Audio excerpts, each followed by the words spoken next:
Hello everyone! So magkakat po tayo sa ating maluwang na watches. So tingnan nyo guys, so madali lang po gawin pag alam nyo na po ang ginagawa nyo. So ayan, matagal na ko pa po yung relo ko, tapos hindi ko na naisuot kasi medyo maluwang, tapos wala akong time na ma-adjust. Ngayon, i-adjust natin.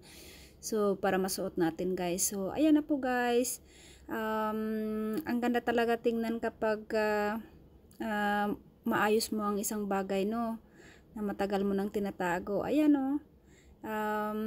Masaya lang ako kasi na-share ko sa inyo kung paano ko ina-adjust yung relo ko mag-isa. Trabaho ko kasi yan dati guys. Nagtatrabaho ako sa Colonnade dati. Colonnade Oriente Mall sa Cebu City. So, masaya lang ako guys kasi yung natrabahoan ko dati, experience ko ay nadala ko pa din hanggang ngayon. Thank you for watching. See you for the next video.